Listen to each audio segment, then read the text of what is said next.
I just wanted to welcome everyone to the Family Capacity Building Workshop today. We're here to help you support your child with FASD. My name is Julie Welch. I am a service coordinator at CSCN, Community Service Coordination Network, and I will be the host for today. We appreciate you being here, and I hope that you're all staying safe and healthy at home. We have over 190 attendees from across the Southwest region today, and we're very excited to have you here.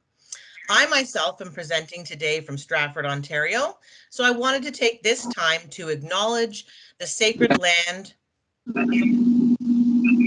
wanted to take this time to acknowledge the sacred land upon we are privileged to live and work. We recognize the deep connection and long-standing relationship between Indigenous peoples and the land of Southwest Ontario. This land has supported human beings for at least 10,000 years. This land is the traditional territory of the Anishbeg or Ojibwe and Chippewa Nation. The Haudenosaunee is also known as Iroquois and Oneida Nation. The Lenape, also known as the Delaware. The Attawadron, also known as the Neutral, and the Wendat, also known as the Huron peoples. By the year of 1,600, approximately 2,000 First Nations people lived in 30 to 40 longhouses in the village of Cotaquangong near the Thames River, long before the European settlement and now the renaming of what we know as London and area. We acknowledge that as well as the use of the treaties, not always fairly, some land was stolen outright and that many Indigenous peoples were killed intentionally or unintentionally due to the arrival of these European settlers. First Nations cultures, languages, and traditions were also disseminated thanks to these new settlers. Most recently, this land and area we call London is the territory of the Chippewa of the Thames, the Oneida of the Thames, and the Munsee Delaware Nation. There are 11 First Nation communities in the region of Southwest Ontario and over 120 in the province as a whole. Today, this land is still home to many Indigenous people from across Turtle Island. We are deeply grateful and happy to have the opportunity to be in this place today. We acknowledge that this is just the beginning of the process, and we commit to continued journey of listening, learning, and building relationships. This event today is hosted by the Coordinated Service Planning Provincial Network. The network comprises of a consortium of 28 coordinated service planning lead agencies from across 34 regions in Ontario. As sponsors for the workshop with the funding of the Ministry of Children, Community and Social Services, the network continues to come from extensive knowledge of FASD in terms of research, the provision of clinical and family support services, and the delivery of FASD worker program. Some general housekeeping things for today. This presentation today is going to be about 2.5 hours long with no intermission. At 2 different points in the workshop, you will be asked to join a virtual breakout session to participate in an activity and a discussion. You'll be given the instructions on how to do this at those times, so you don't have to worry about that. Throughout the workshop, the presenters will be providing you an opportunity to ask questions. And if you have a question, we ask that you type it in the chat box. You can see you should have a little toolbar that has two little people, a little chat box with lines in it, a little part where there's a hand raised. You can see a little toolbox across there, and there is the bubble with the lines in it is the chat box feature. So I appreciate if you could use that feature. But of course, when you submit your question, please let us know which presenter the question is geared to.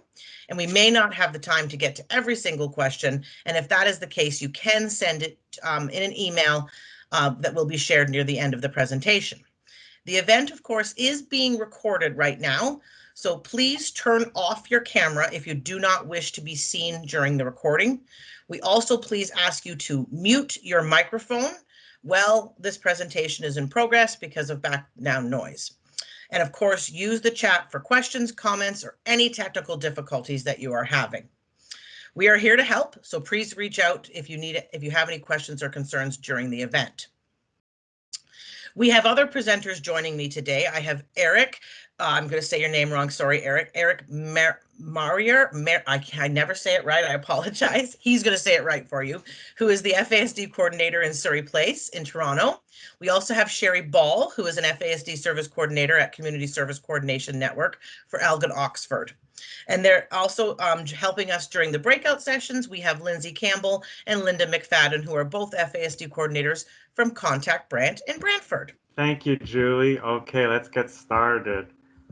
Today is our first day of presenting this provincial training workshop for caregivers, supporting your child with FASD, a workshop for families.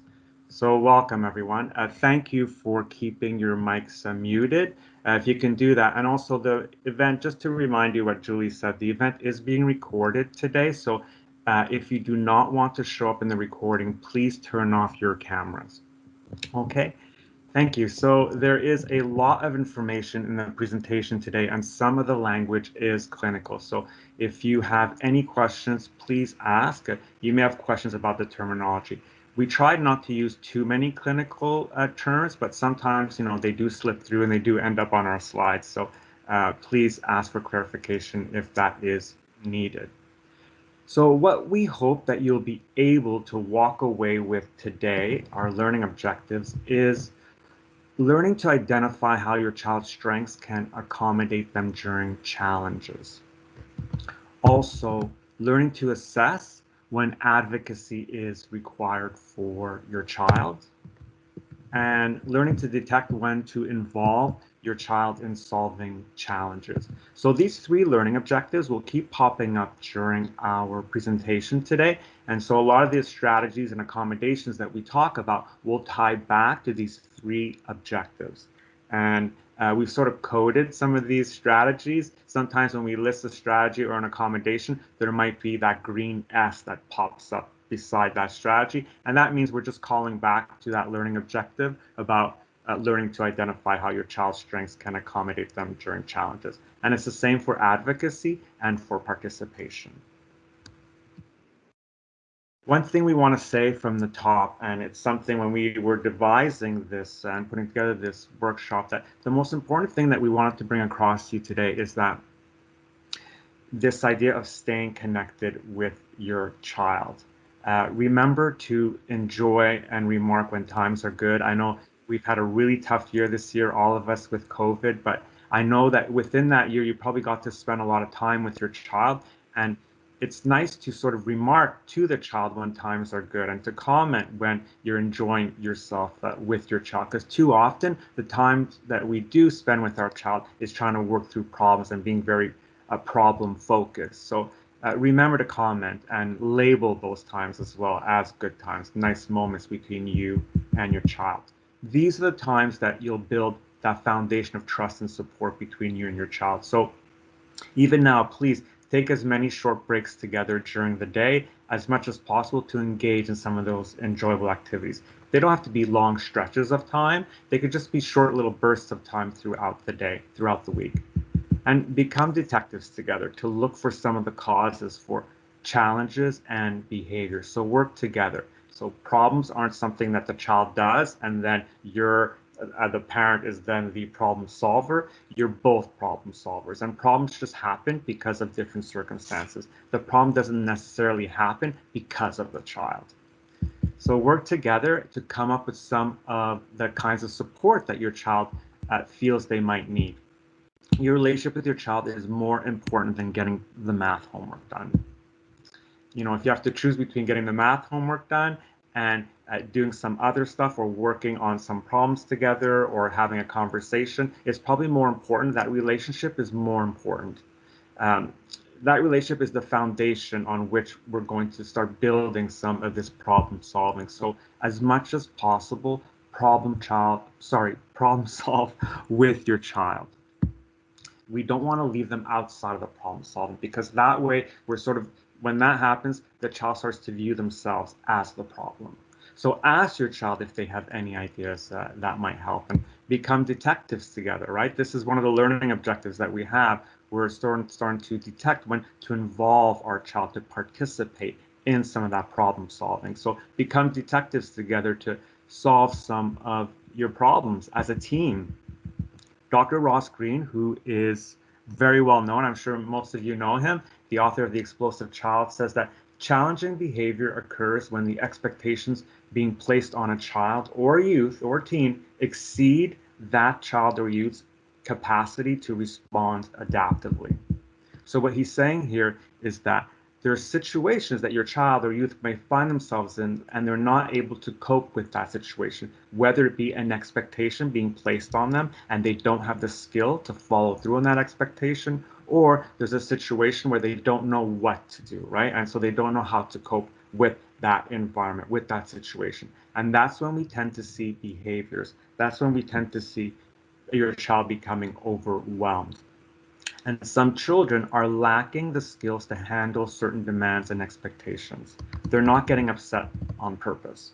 So what Dr. Green is saying is the goal is to help kids, teens, and us, parents, caregivers, solve those problems, what he calls lagging skills, rather than that traditional form of parenting where we try and control or modify our kids' behavior either by giving them a reward or giving them a punishment.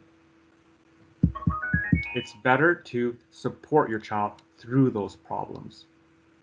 And we'll talk more about how ineffective sometimes a reward system or punishments can be with a child with FASD. So we speak up often when our kids are doing something wrong to correct them. And our heart is in the right place when we do this, right? We're just trying to let them know that what they did is wrong and they should be doing something else. But we tend to just tell them what they did wrong.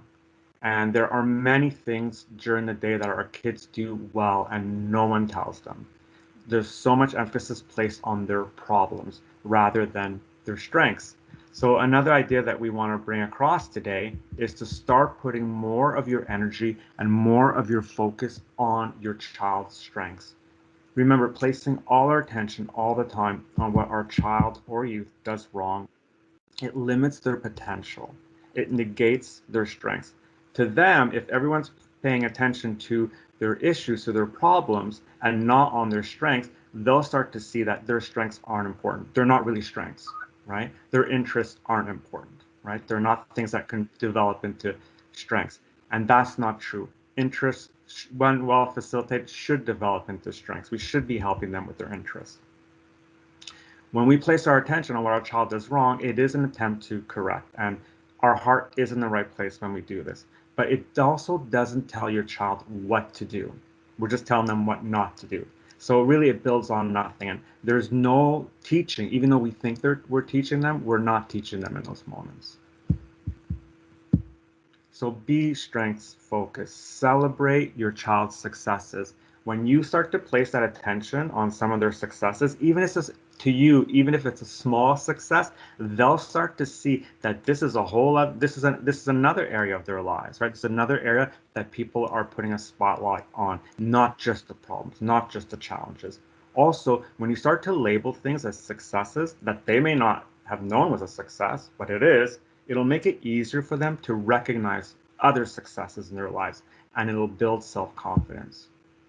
So focus on your child's strengths when you're talking to them.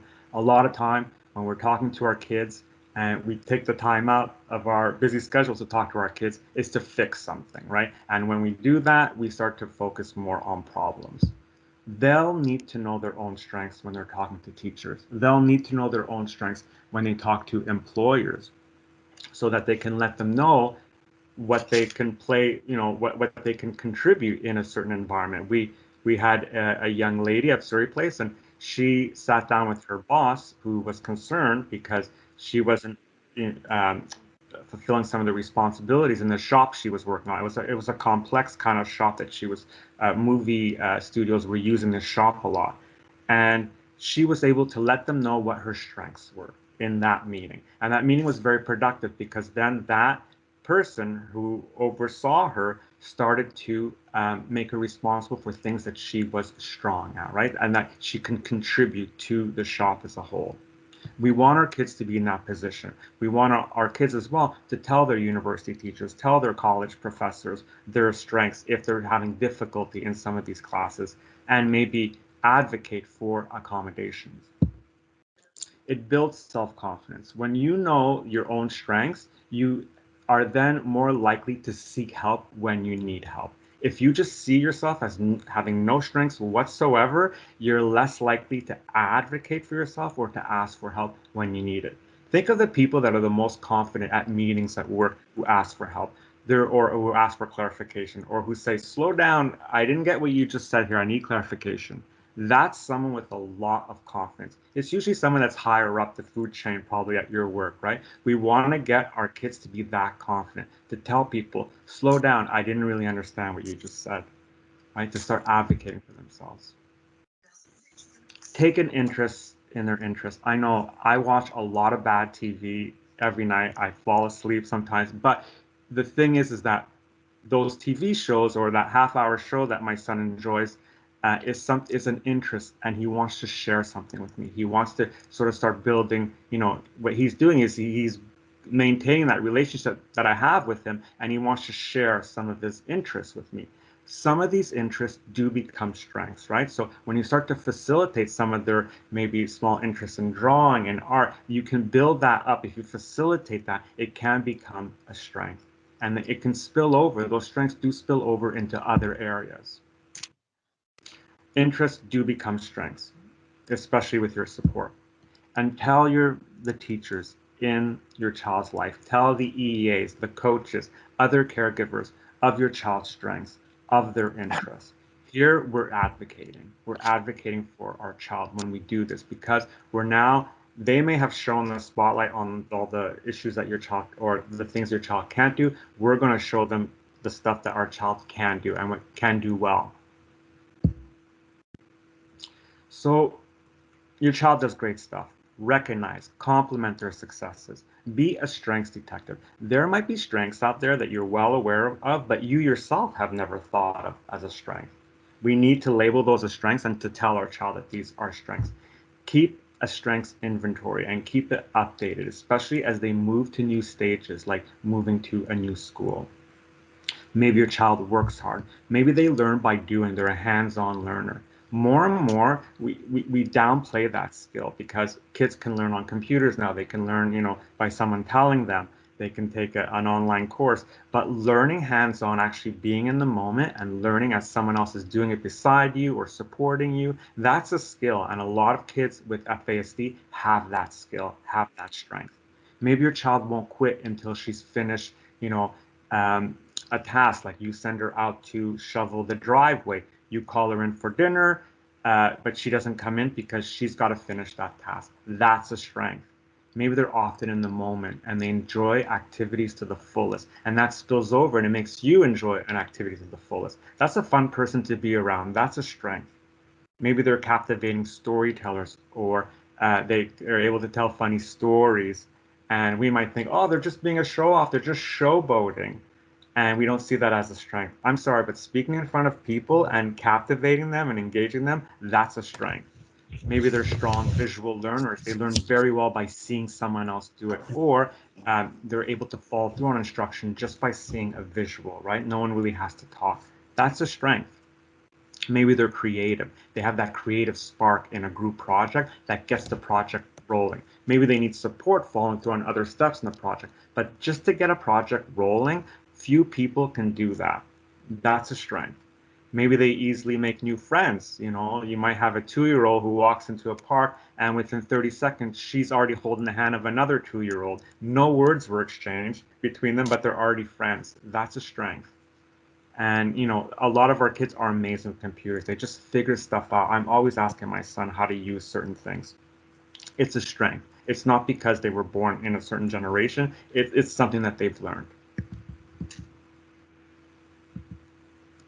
So knowing your child's strengths will help you know what to change in your environment to build on these strengths, to build on these interests. You need to know what their interests are if you're going to start facilitating those interests. You're going to start helping them build those strengths. And it helps you become an effective advocate when sharing information with other adults in your child's life on how to arrange their own environments to successfully interact with your child. And it can also help you with strategies and accommodations to challenges. Can some of these strengths be used in accommodations to certain challenges? We need to look at that, right? Focusing on their interests as well can take away, again, I know I'm being repetitive, but can take away all that attention we place on their challenges. Like if they have trouble at school. If they're older, maybe they started becoming in trouble with the law. When we start to, when those problems start, they start to sort of overtake a child's self-identity. What we want to do is we want to open up another area of their lives. Even though those things are still happening and we still need to address them, we want to also open up at the same time this other area of their life that's positive. This stuff that's happening, that's a challenge, is not the only thing that's happening in a child's life. There's this other area, and we want that over time to grow and grow and grow. And that's where they'll start to build some skills, and that's where they'll start to build some strengths. As a result, they may start to place more interest in those positive things because now they see them as viable options. And so they might be more interested in developing some of those skills, maybe even having a part-time job or a volunteer role. And they can leverage some of these skills that they're creating or they're building at home in other areas like school, like at work. So involve your child in their strengths, right? So if they like to do a task with you, if you have a little girl who likes to do groceries with you, but she really slows you down and she gets in the way, it doesn't matter. She's doing something productive. Let's shine a light on that and let's do it together. So do more of those kinds of activities with them. It'll build their self-confidence as they start to have more and more positive experiences. They too are not enjoying or benefiting from the repeated tantrums or maybe teen conflicts that they may be having with you or with others. It might seem like, they're doing these fights or these tantrums to be manipulative to get something, but they're not. They would rather have positive experiences. And they're more than likely, especially as they're younger, they'd rather have positive experiences with you.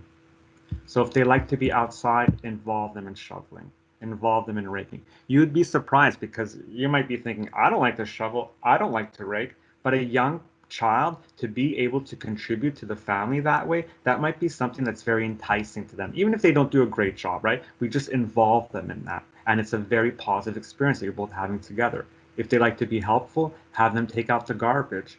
If they like computers, phones, have them find out information for you, like the weather or when, the new season of Grace and Frankie is coming out on Netflix. And you can also, here we're going to use some of their strengths and some of their accommodations. If they like tech and they like their phone, maybe introduce them to a cool calendar app to remember appointments, right? Maybe they have appointments with a job coach and they keep forgetting to go. Using some of those apps, there's really cool apps that are very intuitive and they're very visual. Getting them involved in some of those things. If your teen likes phones or computers, show an interest in the apps they use. And then more and more, try new things and activities together. If it is, maybe you've never been ice skating with your child because your child doesn't like the cold or maybe doesn't feel coordinated enough. But if it's something that you want to introduce to them that you think they might like as they get older, you can do it for a few minutes. You don't have to go planning a half hour or an hour ice skating session. It could just be something you do for a few minutes. So try these new activities together. Try them and make them short. They might turn into an interest, or they may already be a strength. So we know that everyone learns differently. And with FASD, your child may also learn differently. So FASD does affect certain areas of the brain. And CAN-FASD describes fetal alcohol spectrum disorder as a lifelong disability that affects the brain and body of people who were exposed to alcohol in the womb.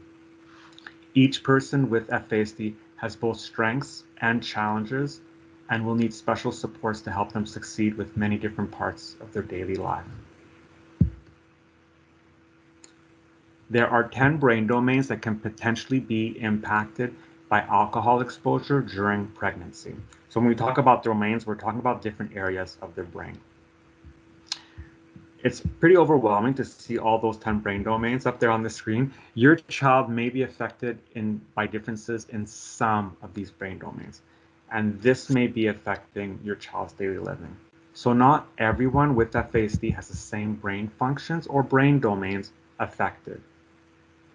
When we diagnose for FASD in our diagnostic clinic, using the 2015 Canadian Diagnostic Guidelines. What we're looking at is we're looking to see if 3 or more of these brain domains are significantly impacted. And if 3 or more of these brain domains are significantly impacted along with confirmation of prenatal alcohol exposure, that gets you a diagnosis of FASD.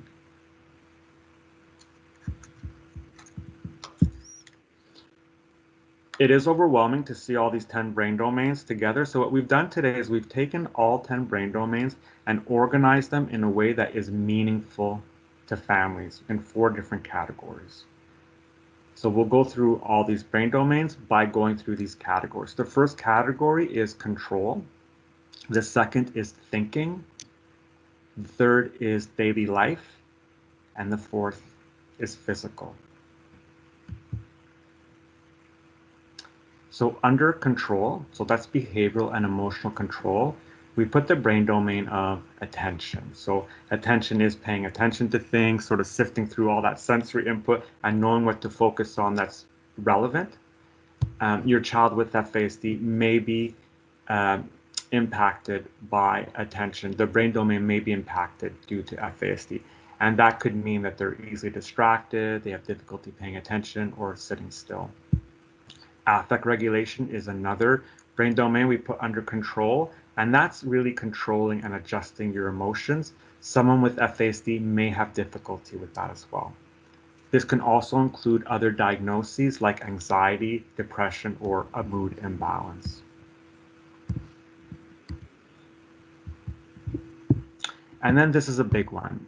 I mean, they're all pretty big if they affect you as a challenge, but executive functioning is a brain domain that we see affected in a lot of kids, but we tend to see that more as they get older because we use executive functioning. It becomes more apparent how well we use executive functioning as we get older. And executive functioning is when we plan, when we sequence things, when we problem solve, when we organize our days, when we use the resources around us to the best of our ability to navigate the world around us, right? So someone with FASD may have trouble with planning. They may have trouble with organizing. They may be impulsive or hyperactive. They may have difficulty understanding cause and effect or abstract concepts. So with cause and effect, it's very important. It's something that we make most of our decisions based on this concept of cause and effect.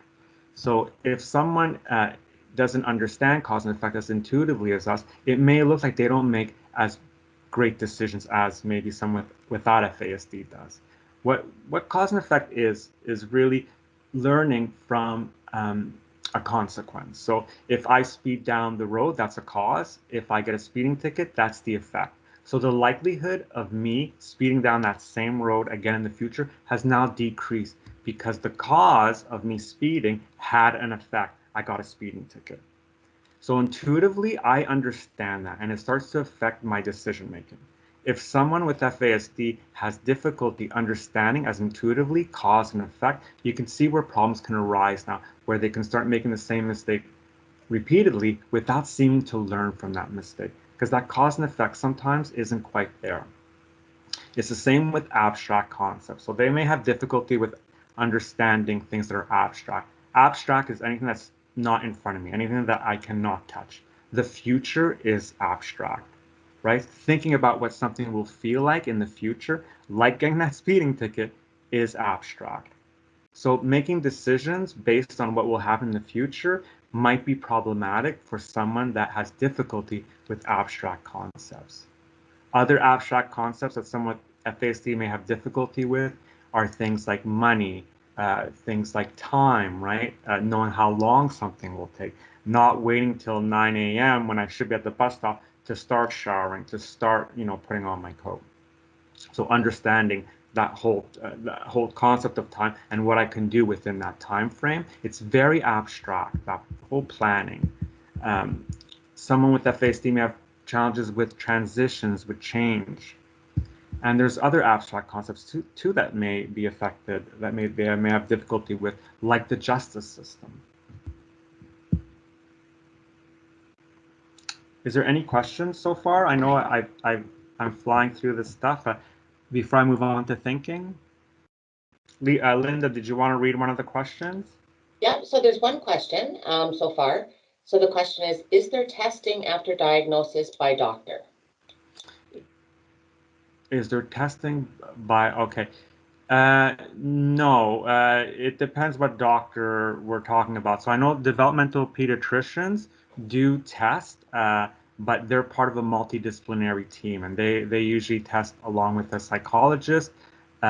When for children and youth, not for adults, but for children and youth, a developmental pediatrician, according to the Canadian diagnostic guidelines, is usually part of a team with a psychologist, and then they'll call in a speech language pathologist to test that brain domain of language, right? Or they'll call in an occupational therapist to test that brain domain, that motor functioning, which is one of the brain domains. So after you get a diagnosis, if you want, I guess the question is to get a second opinion. I would go back to another multidisciplinary team. There are different criteria for diagnosing. So I know in the States it can be different, and there is the 4-digit code. I don't want to get too much inside baseball here, but and that's individuals are diagnosed differently under those guidelines. But in Canada, we use the Canadian diagnostic guidelines. Well, most diagnostic clinics in Ontario do. And so, yeah, so it would be, we would advise that you would go to a multidisciplinary team. It's not just one person that diagnoses. Is that clear? So just to add to that, the participant that asked that question, I guess they expanded. They asked to see where the child is at. He's already with Pathways. So I'm assuming that might be the agency in their area. Yeah, it's sometimes a psych ed assessment or a psychology assessment might help. It might also help to keep in touch with the clinic that diagnosed the child and maybe do follow-up appointments. I know if you're diagnosed by a team that's led by a developmental pediatrician, then you can keep following up with that developmental pediatrician, right, and do regular visits with them as your developmental pediatrician.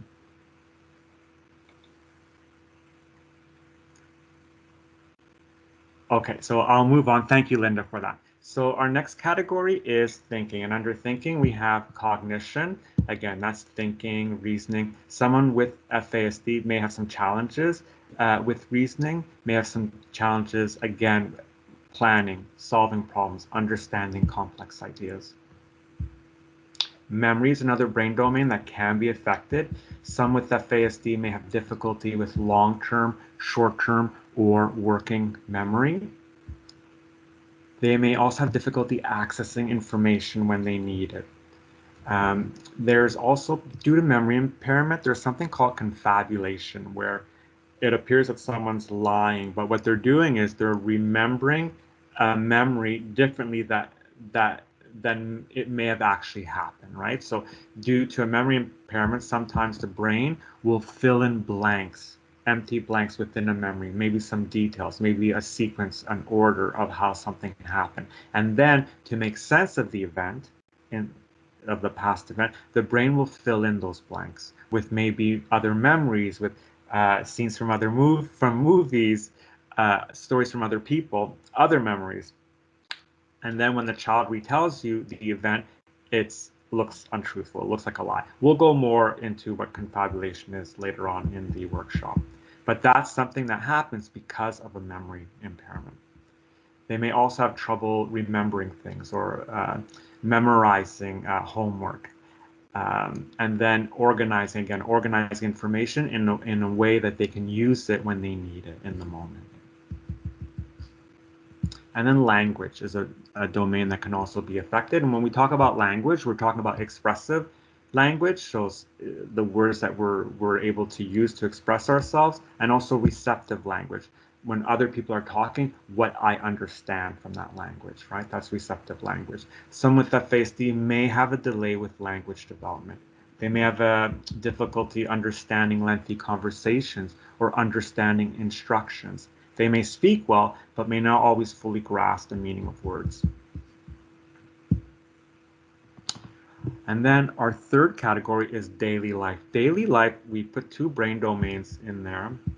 And these domains seem to be sort of a combination of challenges or strengths from the other domains that I just talked about. So the first is academic achievement. Some with FASD, may have difficulty at school with reading, math, abstract concept. Some of that, can be another factor that's involved in academic achievement as well is that attention piece, right? So you start to see the other brain domains start to bleed into these later brain domains, right? So they sort of start to overlap. And adaptive behavior, social skills, and social communication. In short, social skills, that could be another area that your child may have difficulty with. So they may not be able to understand personal boundaries or have difficulty reading social cues, or they may be socially vulnerable because of their maturity, right? They might be at a maturity level that is lower than other kids their age. They may have difficulty taking another person's perspective. Again, that's very abstract.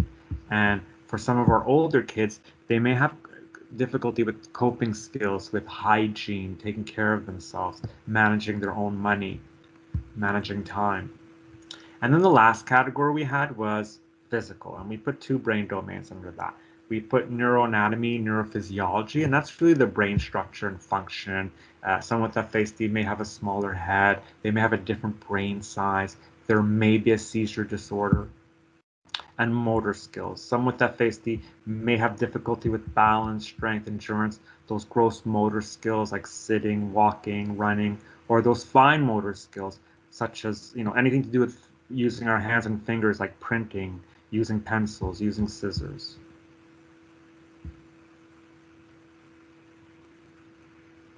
So those are the 10 brain domains. Very surface stuff. I just introduced them very quickly. But outside of those 10 brain domains, there may also be sensory issues that you've started to notice. So your child may have difficulty responding effectively to different types of sensory input, or too much sensory input coming at them at once. So all of us process information through senses such as sight, hearing, touch, smell, and taste, right? Those 5 big senses. As well, we process information through our sense of balance, our sense of movement, and also what our internal organs feel. So that's 8 senses. And this process information helps us to either respond or to ignore sensory input as it comes at us during the day. So a child or a teen with FASD may have difficulty processing this information. They may feel overwhelmed with certain sensory input at some points, or they may actively seek more input. They might be good at managing the sensory input one day and not so good the next. So they might have a tag at the back of their neck that's bugging them, that's scratching them, and they're not able to pay attention to other sensory information coming in because this is overwhelming them. And they may not be able to appropriately communicate this difficulty. So this might look like a bad behavior to us. So we have to be detective here as well. And kids are not always going to be able to tell you what's bothering them when it comes to their senses. So we figure it out through what they're doing. And sometimes we have a guess as to what's going on, and we try things to see if it supports the child. An occupational therapist can help with if you feel that your child has sensory issues. Any questions? Linda, and is there a question out there? We've got a question about diagnosis. Okay, it's a big one today. It's a big one, yeah. So the question was, where can we find these diagnostic teams in our area? Absolutely, that's a great question. Yeah, so fortunately, they're starting to grow in number in Ontario. The Ministry of Health has put some dollars into diagnostic clinics in our province. So they're slowly developing across our cities and communities. The best way to find one is to talk to your FASD worker to see if there's one in your area, or, and we'll talk about this later, there is an FASD portal. It's at FASD Ontario. I'll give you the link in a bit, and it's from Health Nexus Ontario, and they have a database where you enter your postal code, and then any FASD service, including a diagnostic clinic, will pop up. Again, they are more and more popping up because those dollars are starting. They've started in the province this year, so it's best to contact your FASD worker in your area and then see if they can help you coordinate a referral to a diagnostic clinic. Also, at the end of this workshop, I will be providing my email address. So please email me if you have any questions. And if you have any questions about a diagnostic clinic in your area, I've done workshops before and I get tons of emails after to see what diagnostic services are available. So please do that. Please email me if that's one of your questions, and I can help you with that, certainly. Okay, can we see my screen now? Yes. Perfect, thank you. Great, thank you. Okay, so I hope everybody had a really great time in the breakout sessions. I know the group that I was involved with had some really great discussions as well. And it's just great to hear everyone participating as well. So now we're going to talk about some different examples for accommodations, for strategies, and for interventions. So we will use some of those brain domains from before as some launching points. So the first brain domain that we're going to look at is language. So they may have some difficulty with complex, abstract, symbolic language. So things like metaphors or sarcasm. They may not understand what is being asked of them, and they may not understand the words that we're saying, or they may have only picked up a few words. Or it could have taken a while to process what those words mean. And they may fail to follow through on something that they've agreed to do. And a lot of times this is because they didn't understand the instruction, or they may have only gotten part of that instruction and have forgotten the rest. And usually that's due to that memory impairment. And so what accommodations can we put into place? How can we help in terms of language? So we want to say their name first and make eye contact, especially in group settings, such as a classroom. This really helps them to focus on you and to what you're saying. And remember, our children may not always filter through all of the information coming to them all at once. We want to say what you mean. So using really concrete language, avoiding sarcasm, joking or teasing, and we want to leave no guesswork here. So no gray areas. We really want to state exactly what we want them to do.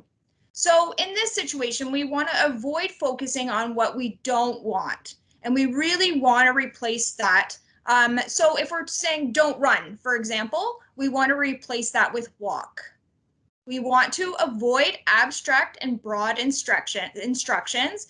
So when we're saying things like go clean your room, that's pretty abstract. So we really want to break that down, and maybe we would say, let's pick up the clothes on the floor and put them into the hamper. And you know what? They may need to actually be shown this. So they may need you to go and actually start picking up the clothes and putting them into the hamper. And this may mean that you might have to calmly clean up their room with them. And, you know, over years, maybe that they will need less and less help with reminders.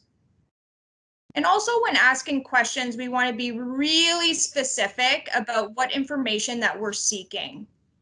And we also want to, again, focus on what their strengths are. And if they're hands-on learners here, then we really want to connect that and identify that, you know what, that's really a strength for them, and it can really help when we're looking at challenging situations for them.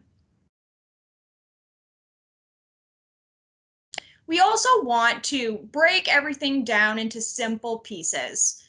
So we want to do one-step instructions, giving one instruction at a time. And information shared in different portions or chunks is also very helpful. Visuals may also help with your child. So again, being able to show them modeling a task or instructions will be really, really helpful. A big aspect under language is to provide information in visual formats. And also do that while we're saying the words. So many of our kids may have difficulty with language or verbal skills, but have really good visual abilities. So pictures to accompany words also has some wonderful effects as well. And if you're interested, there's also many free visuals that are that we're going to list in our resource list, and also on many websites you can find some really good resources. And again, we know that a strength might be that they're strong visual learners. So we want to recognize that strength and use it when, we're looking at things that could be challenging for them. So giving time to process is going to be very important as well. We know that individuals with FASD may process information and process auditory information at a slower pace. And you know what? It feels so instantaneous to us inside of our own brains that, we really don't know what this delay feels like for them. And in some cases, we know it can take up to 1 full minute to process one question or one instruction. And sometimes we don't even realize that we're giving multiple instructions all at once. And 1 minute seems like a short period of time. However, if I didn't speak for 1 minute right now, it would feel quite long and awkward. And it's interesting because as youth get older, they also realize that people are really waiting for an answer. And sometimes this is when we can see some silly responses or behavior, or sometimes responses that really don't make sense to what we've asked of them. Processing can also be even more delayed when the information is new. So we really want to allow your child to process that information before they act on it. And you know what? They may not understand that the first time, and we might just have to be really patient with them. And so in the end, we really just want to give them as much time as they need to be able to process that information. And so moving on to memory and looking at that brain domain that's affected, we do know that remembering information can be very, very difficult for individuals with FASD. We know that there might be difficulty with retrieval and retention, and they could have difficulty making use of information, especially in the moment when they really need it. We also see inconsistent learning. And by this, we mean that they might know how to do something one day and then forget it the next day. So for example, they may know how to load the dishwasher, and then the next day they can't do that. Or they might know how to do addition one day, and then they can't do it the next day. And sometimes the skill can be retained for a while and then lost, or it may even be inconsistent throughout that same day. So what can we do here to accommodate and to help in terms of memory? So we want to use reminders. We want to be generous here with providing lots of reminders. We want to give reminders in a positive, supportive tone. Also, we know that visual reminders work well too.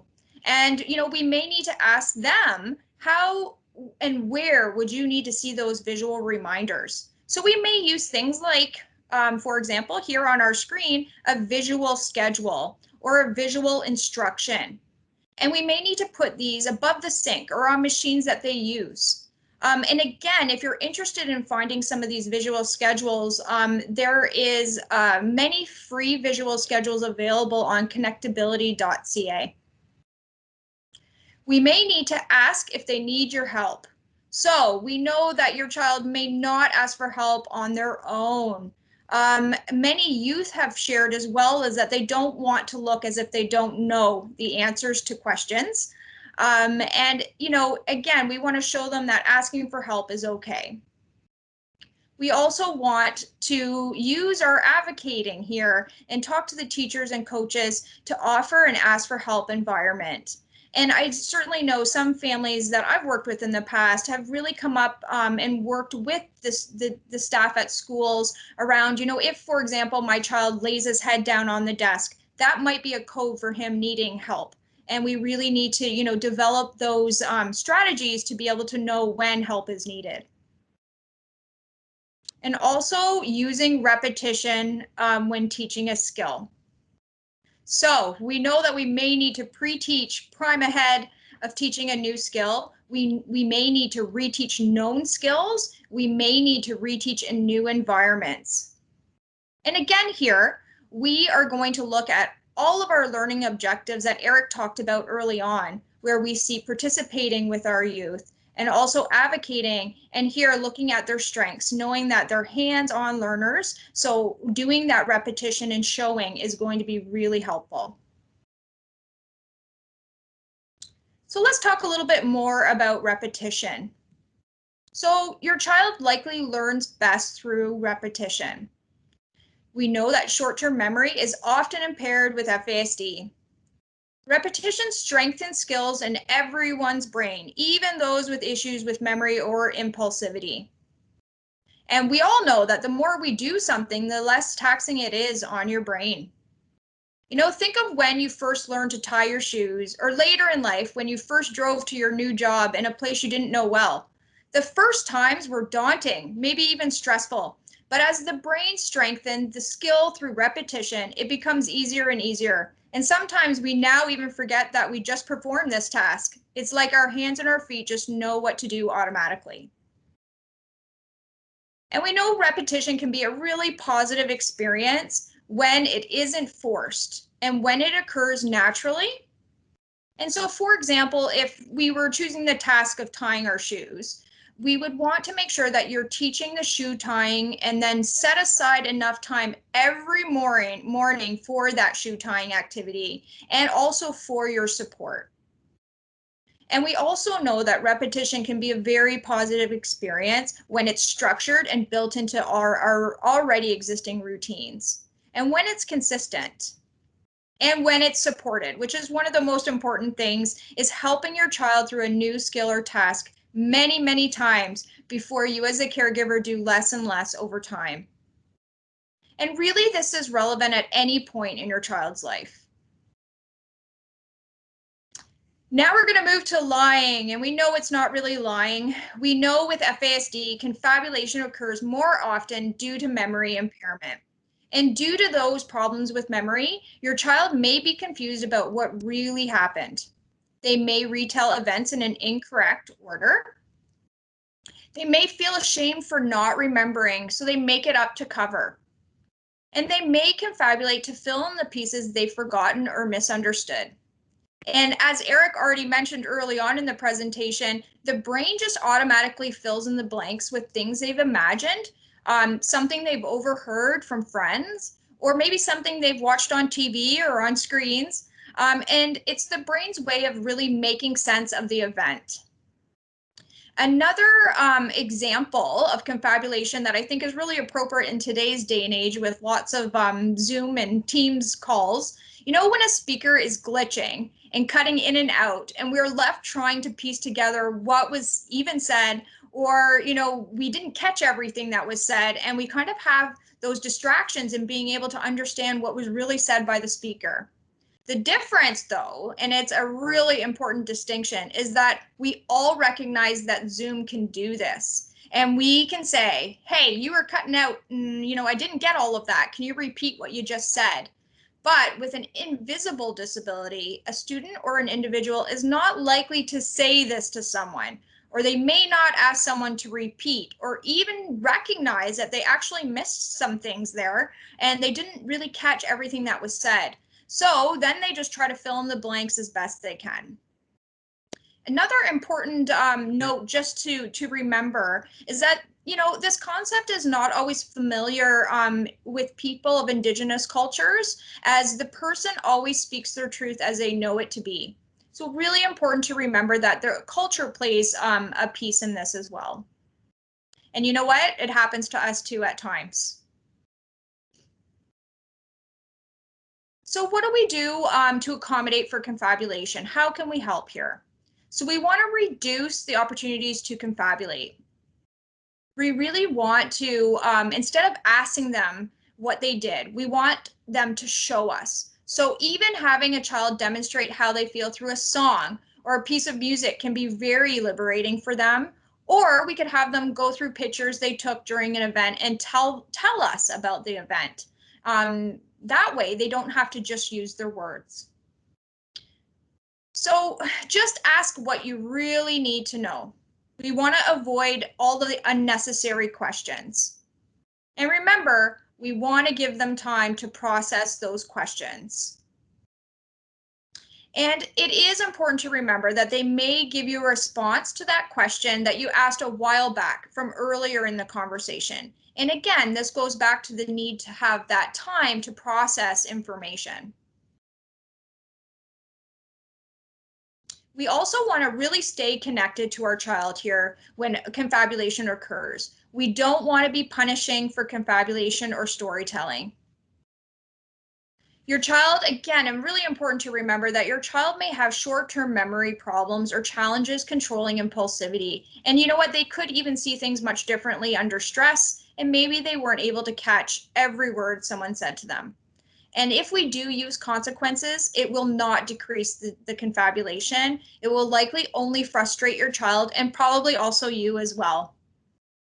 We really want to focus on supporting their challenges with attention, memory, language, and also that inability to always control their impulses. So really, in the end, we want to pick our battles here, and sometimes we just need to let it go. Think of someone who's experiencing dementia, for example. Would we always correct them if they were telling us things that were not true? Probably not, because we understand why this may be occurring.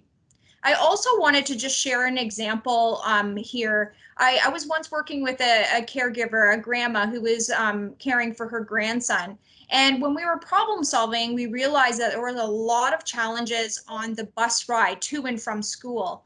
And when we were getting to the nitty-gritty of things, realized that a lot of the issues were stemming from this young man telling some stories on the bus, and the bus monitor and the bus driver, with great intentions, were always trying to correct him and let him know that those things were not true. And this was, of course, setting off aggression and outbursts. And so when we really worked with the people surrounding him in the bus, like the bus monitor and the bus driver, and we came up with different responses where when he would tell a story, we would say something like, "Thanks for sharing," or "Wow, that sounds interesting." And again, we really realized that all the aggression really decreased and he no longer had issues on the bus. And of course, it's important to note that when we hear something concerning, or especially if it's a safety concern, then you can always follow up with others who may be directly involved in the situation or with that child to get more clarification. So before I hand it back over to Julie to continue with the presentation, I wanted to take a few minutes to address any questions. So I'm going to continue with brain domains affected, and we're going to talk about social skills and adaptive skills. So these individuals with FASD, these are children that may act what you consider as younger than same age peers. They may attempt to gain attention inappropriately or invade peers' boundaries. These are kids that we see teased a lot or even rejected because of these types of behaviors. They tend to be bullied or told by peers that they are doing things that they are not allowed to do. Then, of course, this makes them very vulnerable to predators posing as friends. When we continue on with social skills and accommodations, it's important to teach by practicing these scenarios with your child. So again, we're pulling it back to those key components that Eric talked about with the practice piece here. Practice the opportunity to build in repetition and positive social interactions. Make it fun. Make it calm, not a lecture. Make it social stories are a really great resource here where you can be a great tool to support the learning and expected behaviors, new routines or new skills. Can be really great with using social stories here. And this also will be added to the resource list that you can find at the end of the presentation as well. Number one, we want to be managing those bullies. We want to teach them about walking away and talking to an adult. And when they're playing in the schoolyard during recess time, that it would be helpful to be near supervisors of recess or teachers and things like that. We want to talk about handling rejection or how it can be frustrating with peers. We want to talk about personal boundaries. This is important as well. And of course, turn taking and sharing. This is a really tough concept for them. And that's something that we can again be using social stories and modeling for.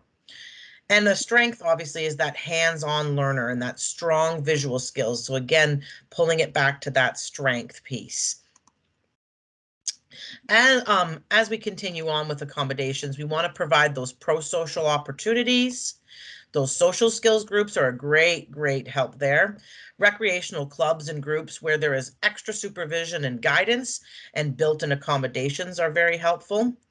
And be present when they're using the internet. This is a big one. It's a big, scary, wide web world out there, and we really want to be present and active when kids with FASD are using the internet to, again, build in that support and security, and again, because they are so vulnerable.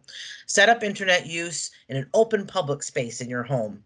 Let them know about unsafe people or what is a friend on the internet and how they don't always tell the truth, unfortunately. We want to watch out for that online bullying as well from those quote unquote friends. As we move on, we want to talk to our children's teachers about this. We want to find ways to do what works for both you as the parent and the teacher. Communication and logbooks are key here. These are really great ways to keep that open communication going between the school and the home. Emails obviously are a great way to do that as well. And then also involve your FASD support person, your service coordinator, and have them involved in the school and supporting you and supporting the school as well to really, again, keep those open lines of communication. They can help with their expertise and their strategies. And maintain this communication often and on a very regular basis. What goes on in a classroom away from your eyes may show you a different side of your child. It may reveal your child's strengths or struggles. I mean, we definitely see both. Sometimes we assume that when they're in school, they're really struggling because we see these struggles at home, and sometimes they're not. Sometimes they do really well, and we can work with the teachers and with the school staff and what are they doing that's where they're seeing a lot of success, and or vice versa, especially around interacting with kids their age. It's also suggested that pairing children with a peer mentor who is more mature and can use that as a modeling purposes is really helpful. There's also maybe other accommodations at home that the teacher could use to help out.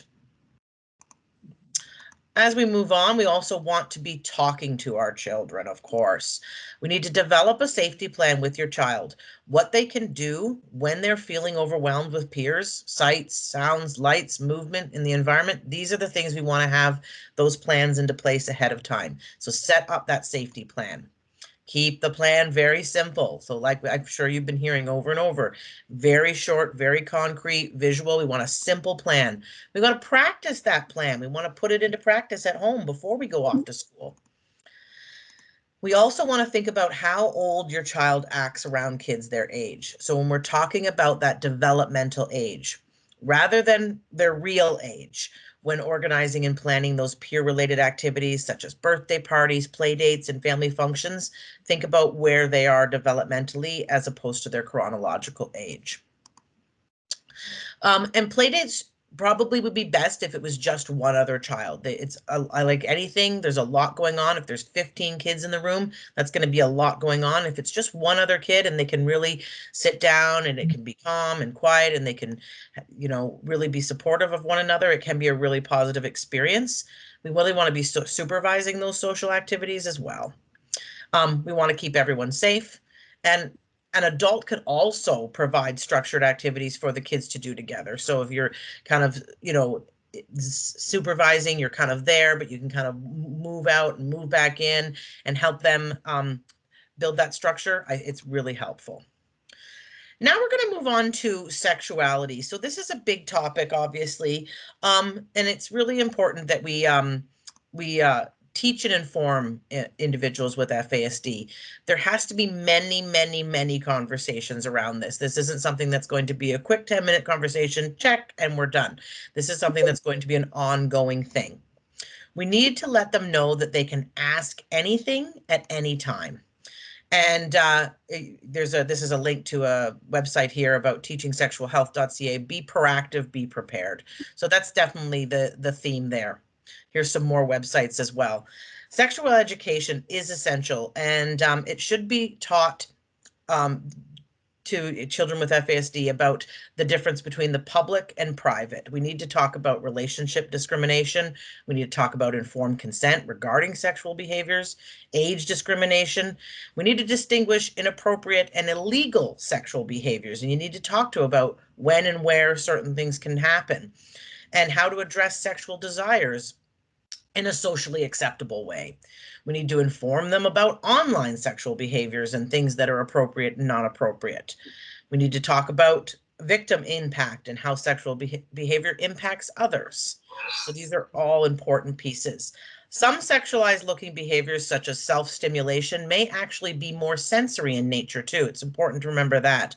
And sometimes it's more about soothing when you're anxious. So be prepared to talk about appropriate ways to meet these needs. Avoid any shaming. They need to be able to find a safe, appropriate place that they can engage in these behaviors, and that it's okay and it's a normal part of their routine. It may take time for them to go to these private spaces, such as their bedroom, on their own. And again, these websites that are listed here are really helpful in that area. So at this point, I think I'm going to be handing it over to my friend Eric. I see him there, and I'm going to let you take it away, Eric. Thank you, Julie, and thank you, Sherry. That was great.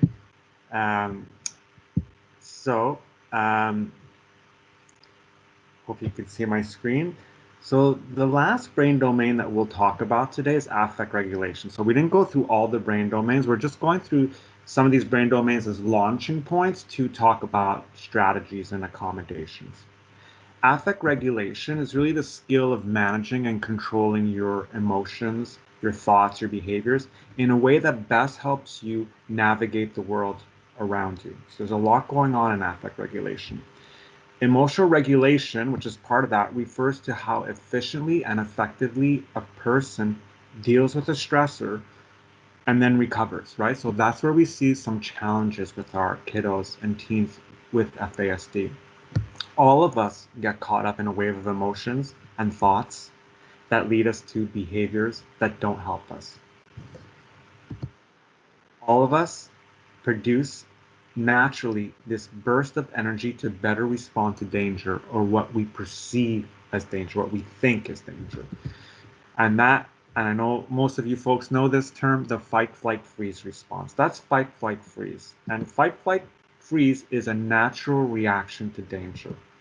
All of us have this, all of us get this when we think we're in danger. And it helps you react to perceived threats. So you might hear on the news, he came at me, I don't know, I just pushed him to the ground. That's fight. Or I didn't have to think, I just jumped out of the way. That's flight. Or I froze and then I knew exactly what to do.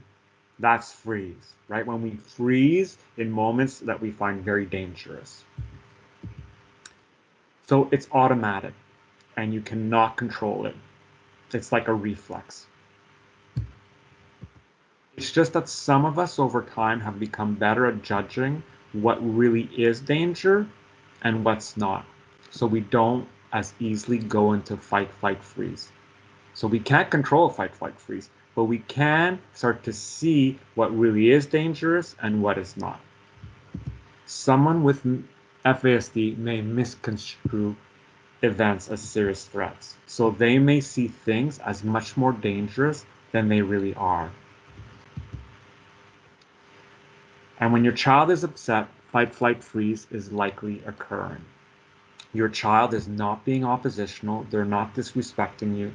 They may feel under attack. They may feel that their safety is threatened, and they're using everything in their arsenal, especially our little guys, like pushing, hitting, swearing, without being able to temper their reaction appropriately. So they look out of control to everyone else. When we threaten punishment to a person who already feels threatened, it'll increase the level of fight, flight, freeze. So you may have noticed this in your child. You may have said, stop doing that, or I'm taking away TV, and then they really blow up. And what also may be happening there is the brain does short circuit. Your decision making becomes worse, and it's very difficult to process information. So sometimes when you give a threat like, stop doing that, or I'm taking away TV, they might process it differently. They might hear, stop doing that, or I'm taking away the TV forever, right? It's your brain short circuits in a way like your computer, like all your resources get used up. So you're not able to process information as effectively, and you're not able to reason as effectively. With FASD, fight, flight, freeze is much harder to manage because, one of the reasons is you may view events as serious threats to your safety.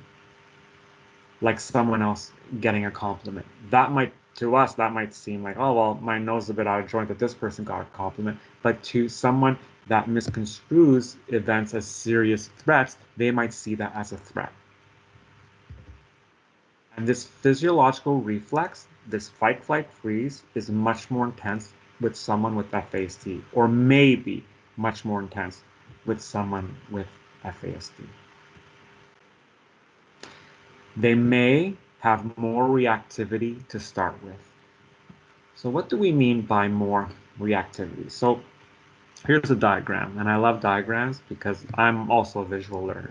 So remember how emotional regulation refers to how efficiently and effectively a person deals with a stressor and then is able to recover.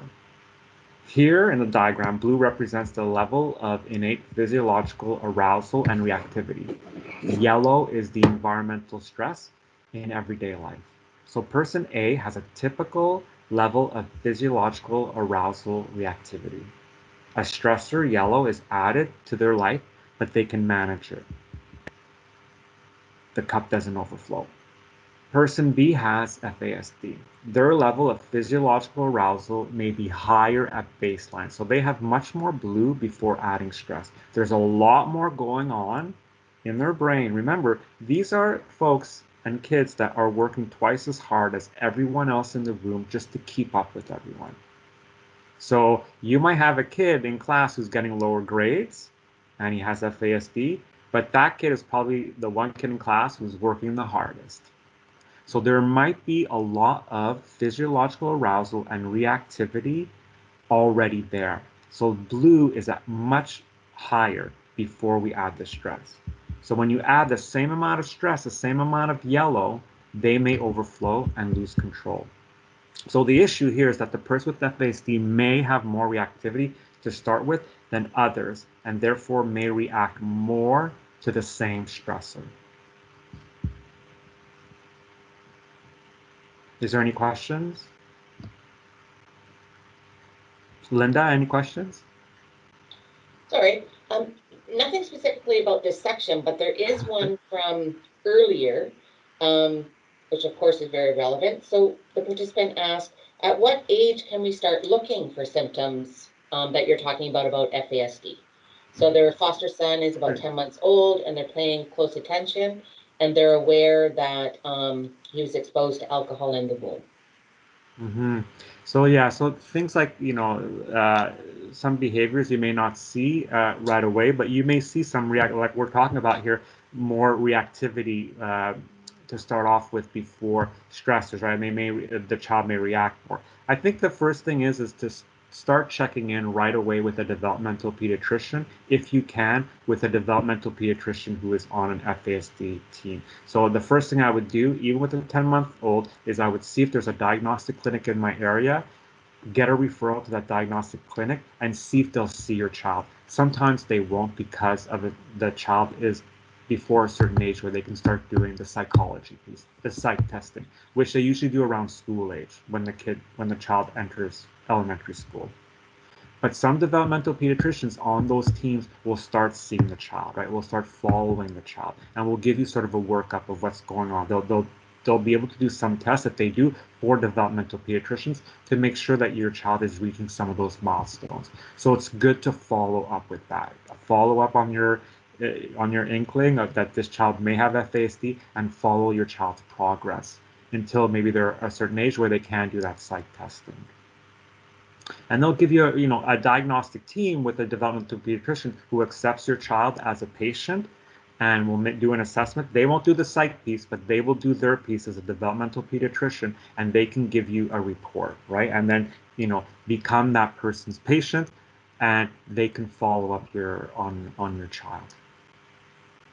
But very, very great question. Another thing I would do too is if you're still in contact with parents, and I'm just talking nuts and bolts here, but to try and get that confirmation of prenatal alcohol exposure if there's still contact right early in the adoption or with the biological parents or with the family.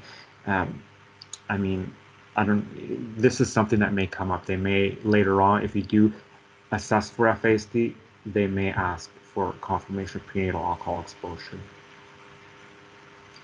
Okay, and there are ways of doing this that that because there's lots of things that happen in life and there's lots of other issues, and so to gain that kind of prenatal alcohol exposure confirmation, I would contact an FASD worker first and see how we can work on this together before reaching out to who knew the child before the adoption or the placement.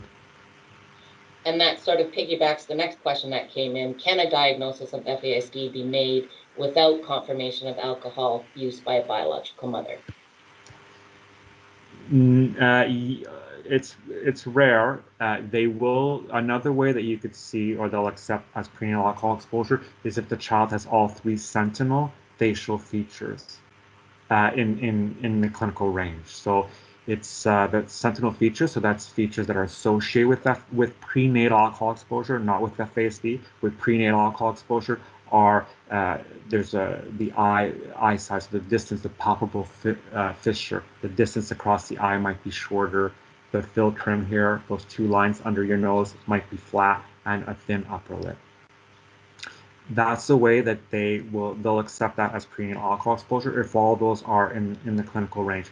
I do have to let you know that it's rare. People who are diagnosed with FASD often do not have those sentinel facial features. I believe in Canada, the most recent study said 14% of kids and adults with FASD have those sentinel facial features. Surrey Place, where I work, we've been diagnosing since 2008 or 2007, and we're under 10% for seeing those features with someone who ends up getting a diagnosis. So those facial features can be accepted as confirmation of prenatal alcohol exposure. But again, they're rare, right? We really want to stress too, as an aside, FASD it's an invisible disability. You can't tell when someone has FASD unless someone tells you. Okay, I hope that answered that question. Thank you, Linda. Those are great questions. Again, my email address will be available at the end of this presentation, so please email me any questions. And it doesn't have to be today. You can email me in a week. I'll remember that I gave this presentation, and I'll still answer your question, okay? So you can email me at any time. Okay, so back to your child's affect regulation, behavior, and emotional regulation. So it's important to note that your child is not getting upset on purpose. And everyone, we don't want to have our kids deny their emotions either. And so everyone has a right to their emotions. Everyone has a right to be upset. And being mad at your child or youth for having the gall to be upset will send them deeper into fight, flight, freeze, right? They might see that as a threat. They might see that you're taking a stance against them. So it's better, here we have that P again, that participation objective. It's better to involve them later in talking about what happened. In the moment, accept the emotion and remain calm. We can talk to the child about what's going on later. We can talk about what happened later. Especially if they're right in it, right? If they're not on the verge, but now they're full-blown mode. Reasoning with that child, having a conversation with that child is going to be very hard on that child or teenager, right? So it's better to just accept the emotion and then we can talk about it later. If you ask your child in the middle of a behavior or in the middle of them being upset, why are you mad? The answer will probably be, I don't know, which is probably true, right? They're not able to reason as well in that moment. So what do we do when they're upset? So tell them, show them that they're safe, right? Their brain is not able to find safety right now. It's better to show them that they're safe than to tell them they're safe. You want to make sure that everything in your environment, including how you're reacting, is showing your child that this environment, this situation we now find ourselves in, is safe. So keep talking to a minimum. Talking is just more information noise for the brain to process, to work on. And use a calm and neutral tone. We talk a lot these days about co-regulation, and what that is children will often rely on the authority figure in a room to see how they should react to what we're finding ourselves in this situation. You'll often watch a movie with your kids and there'll be a joke on the screen and they'll look back at you to see if you're laughing, right? Because they want to know what the situation, how they should be reacting, right? So that's a child that's sort of, they're kind of co-regulating with you, and that's co-regulation. So what we want to do is when the child's upset is we want to mirror the emotion that we want to receive back. So it's just that extra level of support that is showing your child that the environment, the situation that they're now finding themselves in is safe because mom and dad is not freaking out. I'm the only one that's freaking out. They're not reasoning this in their brain, but it's still giving that extra level of support, right? It's still there. That all signs are pointing to this is safe. I am safe. If we tell our child that they're being manipulative when they're upset, they won't trust us when we tell them, when we show them that they're safe. So no threats. Remember, threats, when you're already feeling threatened, will send you more into fight, flight, freeze. Things will worsen. Their brain will misunderstand or understand nothing. When your child is in this state as well, this is not a teachable moment. Teaching is close to futile. Avoid lecturing. It's not the time. Later, you can develop a plan with co-caregivers. Maybe grandma's involved in caregiving. Maybe your sister is involved after school in caregiving. So develop a plan with everyone involved of what to do when your child is upset. What you're doing here again is you're advocating, right? You're finding a situation now where you're going to advocate of how we're all going to deal with Jimmy or Sally when she's this upset. What we want to do is we want to identify causes. We want to identify triggers to avoid some of these situations in other environments with other caregivers. Right? So we may know what to do in our home. We may know what it looks like in our home, but we want to see, well, what does it look like in your home? What does it look like at your gym, right? When you're teaching or when you're coaching. And then that also prepares us how we're going to react, because now we'll start to know what it looks like or what the causes are that might upset our child or might make our child feel threatened. And so we will then be able to prepare ourselves and change how we react. We'll react much better in a way that makes our child feel safe. So being prepared will also give you confidence and calm during meltdowns. You're less likely to fly off the handle, and we all do. I'm a parent of two. I am not a perfect parent. It's just at the end of the day, I go back and I realize, you know what? I could have been a bit more calmer in that situation. I could have been a bit more prepared, right? I could have been a bit more calm when they were having a meltdown because they didn't want to go inside the school today. So keep this plan updated with all your caregivers with the latest information developments, right? So share information because things change. Some accommodations only last for a little while, and then we've got to change up the accommodation, right? Our child changes as well. Life changes. So we want to make sure that that plan is like a living document. It's as relevant as it can be. And involve your child in this plan where possible, right? When possible. So here we're having them participate in this strategy. During calm times, come up with a plan. Maybe it's going to a quiet room. Maybe it's going to an area of the house where they have a blanket, where they have noise canceling headphones. And practice with your child. If they're a hands-on learner, they need to know what this looks like breaking away from what's going on and then going to that room with the cushions and the noise canceling headphones.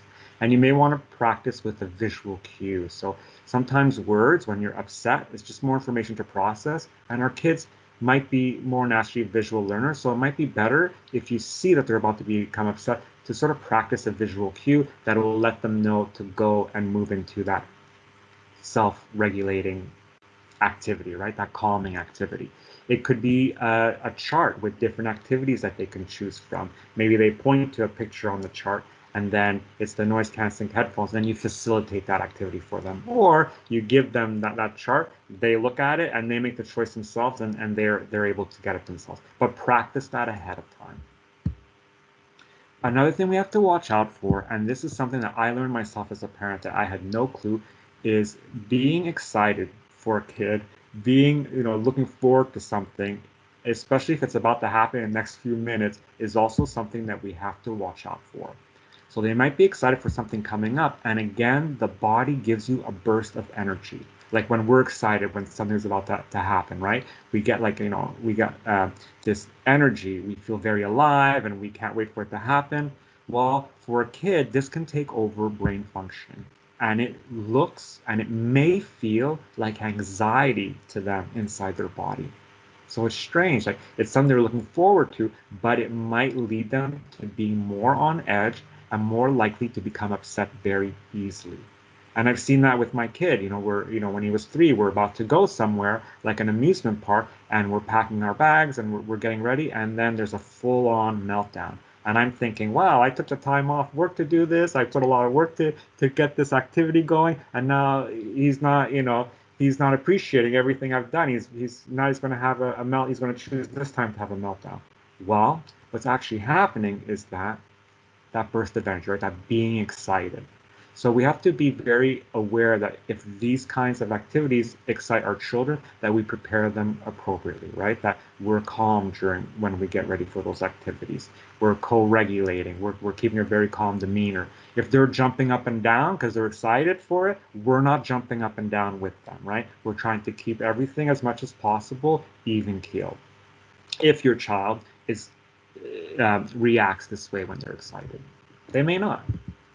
So what do we do when they're on the verge of being, when they're on the edge of being upset? So you'll start to recognize the signs or already know the signs when your child is about to become upset. So if possible, provide some of these accommodations. Reduce expectations. In the moment that you see that they're about to become upset, maybe it's an instruction you delivered or there's an expectation that's coming up, it might be better to just give them an easier step in that moment. It might feel like we're giving in. But what we're doing is we're meeting the child where they are at. Remember, Dr. Ross Green said some expectations are too much for our kids and they don't have the skills to meet that expectation. And that's where we're seeing behaviors. So what we're doing here is we're meeting the child where they are at, and we're also building in self-regulation or teaching self-regulation by exposing them, by showing them what it actually feels like when situations de-escalate before things get worse, right? So we're exposing them multiple times to experiences where this occurs, because someone who has never experienced de-escalation before, and that's calming down before things get worse, doesn't know what it feels like, and therefore does not know what it is. And if our kids are hands-on learners, we need to sort of facilitate those situations where things de-escalated. This is a great opportunity to do that, to reduce expectations when you see that they're on the verge of becoming upset. Don't give their brain more work to do when they're about to become upset. I know that, we teach them breathing exercises and all these different kinds of things, which are really good strategies. But if breathing exercises is something that's brand new to your child, I wouldn't tell them to do it as they're about to get upset, because this may not have been a skill that they mastered or that they even really understand. So now we're throwing another expectation at them when they're already about to become upset. So what you want to do is you don't want to give their brain more work to do. You really want to redirect. You want to maybe take them to an environment that doesn't have the element that's causing them the stress, right? So taking them away from that environment, maybe to another room, maybe to another easier activity. Maybe to another easier activity. If you have a plan to go shopping and there's 5 different stores that you're going to see, but at the fourth store, you're seeing that your kid's running on empty, then plans probably need to change, right? You probably shouldn't go to that last store. So you should probably come back home. That's a way of redirecting before things get worse. And it could be that you develop a plan like a visual cue, right? Like we talked about, like that chart where they can choose different activities to do, the calming activities, before they're about to have a behavior or become very upset or dysregulated. Is there any questions? There's a couple questions. So the first one is from a participant. Is the shame and blame response intensified with FASD? Is shame and blame intensified? With FASD? Yeah, I think because of life event. I think they may misconstrue events as threats. So they may, a threat could be that they're about to be blamed for something, right? But the shame and blame could also be as they get older. There's that reactivity that we talked about that's already built in there because their brain's already working so hard already. Well, there's a buildup of every time. It's like we learn through repetition, right? So every time something happens, I get blamed for it. If this happens multiple times, then in their mind, this becomes their reality. So they always feel blamed for something. Or I'm not sure what the question around shame was, but it could be, how I see shame or how I define it is that you feel bad for something that you did. Well, for someone with impulsivity issues, in the moment, they may not access all the information at hand, or they may not have, that abstract thinking of what it's going to look like in the future, and they may make this impulsive decision, and they may do an impulsive act. And then once it's done, they see the consequence. There can be a lot of remorse, and they can even tell you, I knew this was wrong. I don't know why I did it. So that could be where shame comes from. And they may have multiple experiences where they feel that shame, where they know they did something wrong, but they weren't able in the moment to control that impulsivity. We can't blame them for that because we know FASD plays a large part in that impulsivity. They just need more support around that. And so, yes, I think blame and shame is intensified because you've got that buildup of it. You've learned that this is what happens when this happens. So you might have a kid who stole something one day, and the consequence of stealing that thing may have been very, very great or what have you. And, they may not have learned from that consequence, but over time they may start to see themselves as someone who steals. And so again, when something goes missing in the room, that kid may feel like, oh, they're all going to blame me now. So that's a kid who's got a buildup of blame, right? That's a kid who's been made to see that every situation he's in, he's the problem. So we want to be very careful, right? We want to be, like I said about strengths and interests, we want to open up that other area of their life so that their life doesn't all become about they're being blamed for something wrong going in the family, or they feel shame because they did something they weren't able to control because of impulsivity issues. I have a question here, Eric. Go ahead. Yeah, hi. Okay, hi. Okay. I recognize your voice. Yes, I figured that. Okay. I went to the store with my one of my daughter and with Mariah, and while I was taking an item over the shelf, Mariah was beside me and my daughter, so she just take off and start running in the store. And what I want to find out is, because from that day that I took her out in the store, I said to myself, I will not take her back there again, because she started running in the store. And when my daughter went to find her, she brought her back. Like it takes like maybe 5 seconds to caught her and bring her back to me. Okay. So she starts screaming and tantrum on the floor. And she's 8 years old now. What I want to know is that when she gave the story to my husband, she said to my husband how she was running in the store, and I looked for her for 4 hours. But it didn't take 4 hours, but it just like 5 seconds for my daughter to bring her back to me. Um, what is that a lie, or is that like she just cannot figure out the amount of time it takes to bring her back, because she said 4 hours, and many times she's discussing things. It's like when the thing happened now, she will say 6 hours. It happened in Yeah. 6 hours ago. It's like I don't Yeah. understand this part.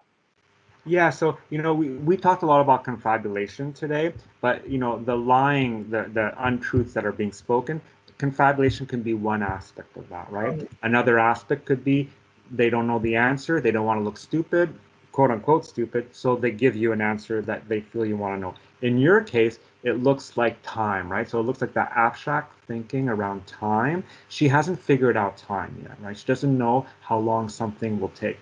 I mean, I've been in moments where she's actually pretty much told your husband the truth. She told him that it was 4 hours. In her brain, it may have felt like 4 hours that she was, missing and on the run, or and this is probably more likely, or a combination of she doesn't know what 4 hours looks like and doesn't know what 4 hours feels like, right?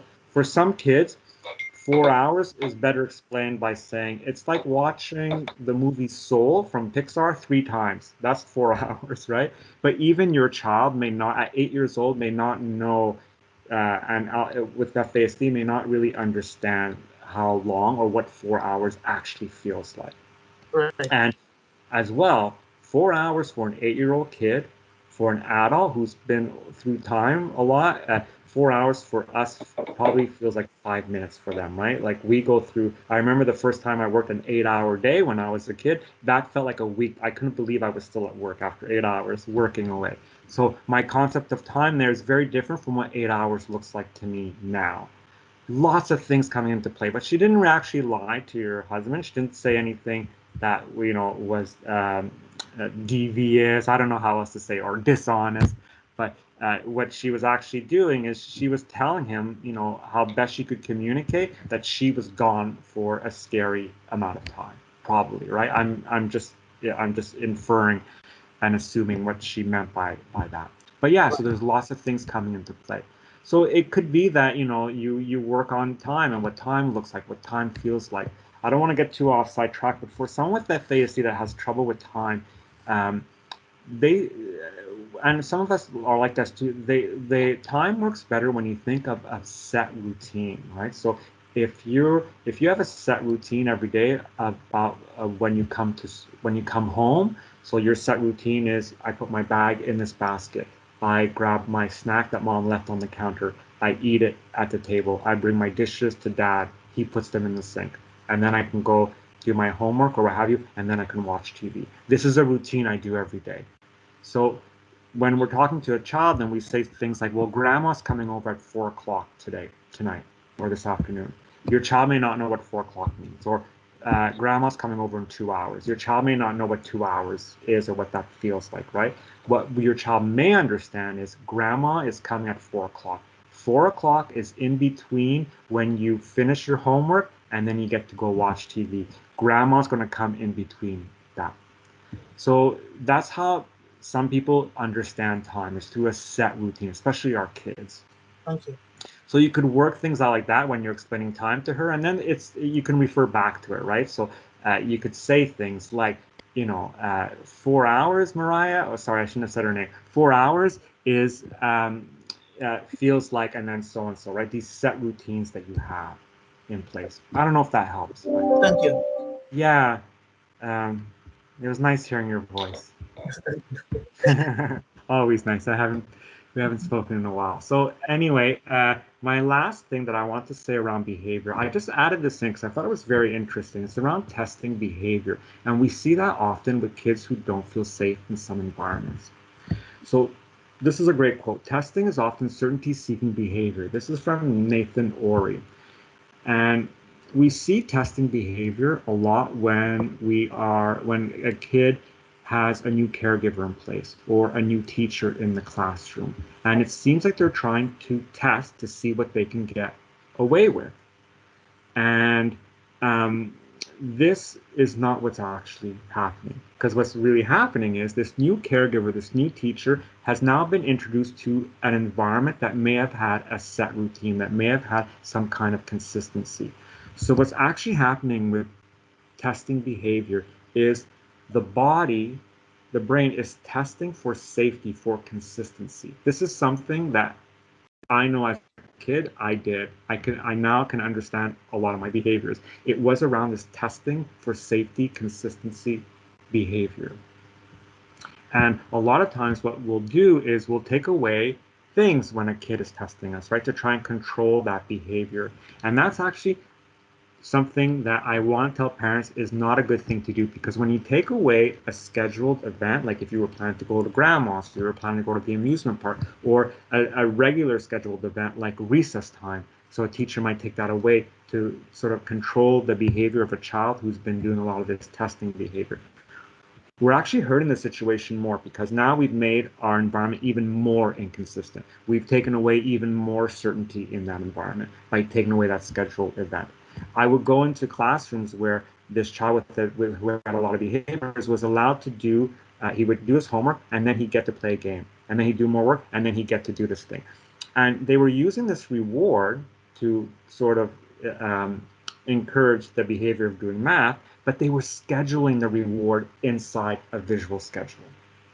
And so the kid would follow the schedule, and then they would get to the fun thing, and he didn't really do well in math, so you don't get this reward. But it was in the schedule. And then the kid would have a behavior. What they were doing there is they were taking away the consistency, the structure in that routine. Your child or student should get that scheduled fun event no matter what happens, even if they didn't do well before that scheduled event. Show them that no matter what they do, it has no effect on a scheduled event. We have to show that consistency and certainty in your environment are not flimsy. And being consistent will decrease anxiety. Even if at the beginning they were initially testing you, that testing behavior caused by anxiety will decrease. And your child is more likely, or even a teen, is more motivated to enter environments that have a consistent schedule with consistent expectations. And those are made apparent to them over time through natural repetition. Okay, I'm going to let Sherry do the next section. Thank you, everyone. Now we're going to talk about interdependence. And this concept can be really a bit tricky in our society, as we really do value independence. And even when we have small children, a lot of times our goal is to celebrate those successes and doing things all by themselves. But in order to assist our children with FASD, we will need to shift our thoughts and embrace the interdependence model. So really, we all use this model, sometimes without even realizing it. We all have people in our lives that assist us, are there for us and help us. And really, no one should be alone. So as I said, we all rely on each other. And as your child gets older, they may need support in other areas, such as money management, maintaining their jobs and responsibilities, housing, life transitions, and sorry guys. And this is why it's also really important that we encourage children to accept help early on by offering and giving that help and support when needed. That way, as they move into adolescence and adulthood, it will be second nature. And having some assistance in these areas may include things like providing reminders and prompts. And in today's age, as Eric already mentioned around technology, this could be as simple as a text message reminding of an appointment, or it could be driving our individual to their job so they get there on time, for example. So obviously each person is different, so their need for support will vary. But most importantly, we want to acknowledge that sometimes that circle of support will do for, will do with, and cheer on. So a circle of support is a group to support the person during decisions about their life. And we want to think about starting a circle of support for your child or youth. So members should know your child and youth and care about them. And a circle of support may include formal supports such as respite workers or outreach workers, teachers, but also informal support such as friends, family, and caregivers, as well as peers. It's really important to also, though, involve those people who can really make things happen. So some members may change, and it's really important to add people for upcoming challenges or issues that the individual may have. And your youth should be able to meet with their circle of friends who can help to sort out things that they might be worrying about. And again, here's that participation again, involving them and knowing when to involve them. And, you know, there should be a positive, this should be a really positive experience for that youth so that they'll be motivated to continue to engage and continue to participate with that circle of support. And really, with the right circle of supports, the individuals with FASD can be very successful. We always want to focus on strengths to keep them engaged and keep them participating with their circle of supports. And we want to build self-image. We want that confidence level to be there. And, you know, when your youth is putting effort into participating with this group, then we can surely see that. And again, here we can really connect those learning objectives of participation and detecting when to involve our youth and child in solving problems. It's also very important to have the circle of support put into place early so that we can support parents, but also so we can have a plan in place in case something happens and the caregivers are not available to support their youth. So before I handed this presentation back to Eric, are there any questions regarding interdependence?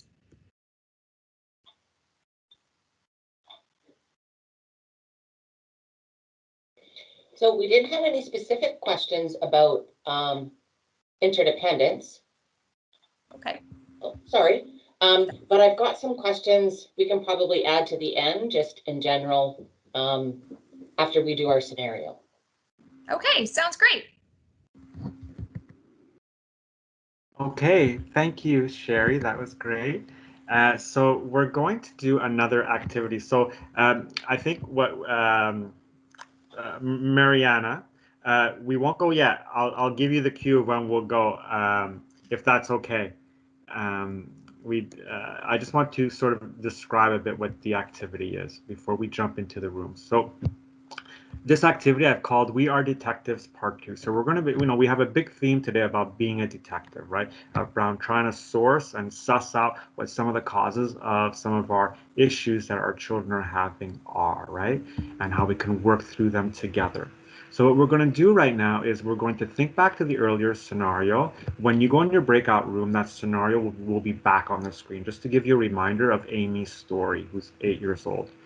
And this time in your breakout session, again, you're not doing anything. You'll be automatically put in there. I want you to consider what some of those bullet points, if some of those are strengths, and could that be added into sort of a strengths inventory? Any of those bullet points, are they strengths that could actually help in some of the struggles that Amy and her family are facing? And which strength do you think or interest is showing up there that looks like we could probably develop that into a strength? So think about that. So be very strengths focused and think about that when you're looking at her story, Amy's story. And if you choose to, if you feel comfortable, please share that with the group. And then lastly, what kind of accommodations do you think might help Amy's family? Are there accommodations that you're already using at home that have proved to be quite successful, or are there any accommodations that you heard about today? We talked a lot today about different ways you can support your child, and there are more accommodations found in the resource list that you now have access to. I will give you that link in a few slides. I actually just received the link a few minutes ago, and I created the slide as we were talking. So that will be available for you after this presentation. When choosing to work on a challenge at home, it's best to prioritize appropriately, of course, right? So the first thing that you want to work on are things that cause a danger to the individual or others, for example, aggression. And then the second thing is working on things that happen very frequently, like routines. We see a lot of issues sometimes with morning routines or bedtime routines. And then other challenges can be addressed after that, can be addressed later. Does anyone have any questions at all? We've got 10 more minutes. I'll try and I want to make sure that we end on time, because I know with our current situation that some of us have our kids at home and we're on tight schedules. So Eric, I've got a few questions. I've Go kind ahead. of grouped them. Okay. There's a lot of diagnostic questions, so I'll just kind of bulk them up. I know that you'll forward all the information as well. Yeah, and they could email me, but absolutely. And Yeah. I love sharing that information. Go ahead. Awesome. So there was one question about, the clinics in general in a particular region. They didn't think that they had a diagnostic clinic. And then there was also questions about adult testing. And I'm assuming the answer is probably going to be the same sort of resource. But just in terms of, is it difficult for an adult to get tested? Another question was about a child adopted in the Ukraine, and they have the facial features, but they weren't too sure if the biological mother drank. So I know there was a lot there, so you can unpack. Yeah, no, it's good. However. For the diagnostic clinics, I would connect to the FASD worker in your area, because they are developing, or email myself. I do have a list of all the regions who recently received funding to develop a clinic, and so those will be coming up, and some of those will be adult clinics. So I know of a clinic closer to where I live that's opening, and they will have funded adult diagnostic services available. So that is coming. And there's always fee for service, right? I mean, you can pay for an assessment. I would wait now to see if you can get one that's funded by a team that's being funded by the Ministry of Health. So again, connect with your FASD worker in your area, or I know our FASD workers mostly work with children and youth. Email me at Surrey Place using my email address, and I can get that information out to you for sure. Okay. It's great. We should do a workshop on diagnostic clinics. Now I know where the interest is. It's fantastic. And being diagnosed is part of the treatment, right? Knowing where you're having some challenges, now you know what might help support you best in life. So diagnosis is very important. Absolutely. So an e-learning module was created along with this workshop. It will be available in April 2021. It's called Living Life on the Flip Side, a Caregiver's Perspective. We don't have a link to it yet, but it will be one of the places where you'll be able to find the link is that website that Surrey Place has for the FASD event where you registered yourself. That link will be on that website. But in April, we will be broadcasting that information out, so your FASD worker will have that information around where to find this e-learning module. And this course provides caregivers with tools to build on their strengths and broaden their knowledge of fetal alcohol spectrum disorder. It looks at the day-to-day challenges and triumphs faced by caregivers caring for their children and provides helpful strategies and resources to help them on their journey. So our resource list also was developed as part of this workshop. It is now live. It's a downloadable file, so you can travel with it. It is called the Family Capacity Building Workshops Resource List. It's a 50-page document. It's really cool. It's got different categories in there. There's tip sheets for caregivers. There's also information for siblings, for extended family members. There's information on funding resources, funding programs that may apply to you and that might be helpful to you. And there's other programs too that are listed in there that aren't very well known that we really wanted to spread the word on. If you have any questions about the resource list, please email me. I know the link is long here. Maybe in order to record the link, you can maybe take a picture of it with your phone right now or do a screen capture. But this resource is available live right now to be downloaded. As the weeks progress, it will be available in different languages as well. Today, we're making it available first in English because that version was ready first, and it was ready to go live along with this workshop today. If you haven't done so already, connect with the FASD worker in your area. The ministry has just, in the fall, increased funding to have more FASD workers in our province, more FASD coordinators or service coordinators. Please make use of these fine folk. They have lots of knowledge, they have expertise that you could use, and they can also help coordinate services for you. Their contact information is found by using the FASD Ontario portal. That's the Health Nexus website where you enter in your postal code and it lets you know in your area what FASD services are available, and your FASD worker should be listed there as well. Again, please take a screen capture or a picture with your phone of the link for that database. This service is for a family that has a child or youth with FASD, or even if they're just suspected of having FASD. As well, there are FASD family and caregiver support groups all across the province. Please find the closest one to you by using the same FASD Ontario portal. These groups provide an opportunity for mentorship, information sharing, emotional support, and awareness activities. It's great to find another parent who has, who's been through something similar that you're going through right now, to get that expertise, to get that support. So I really encourage you to reach out to the support group in your area. We want to acknowledge today that FASD is not an Indigenous issue. It affects all walks of life, all cultures, all communities. We also want to highlight that a resource was created by some of our contributors to this workshop, and this resource is called Parenting Indigenous Children with FASD. I'll give you the name in a minute. It's a guide to culture for non-Indigenous caregivers. And I'll just quote some of the stuff in it. You'll want to provide the best parenting for the Indigenous child with FASD that you care for. You may wonder about the importance of the child's Indigenous culture and heritage, whether it be Inuit, First Nations, or Métis. Connecting to culture is a source of strength and healing. It supports a sense of self-identity and belonging. It creates well-being, builds self-esteem, and helps children to feel they have a place in the world. It is the right of all children to feel connected to their culture.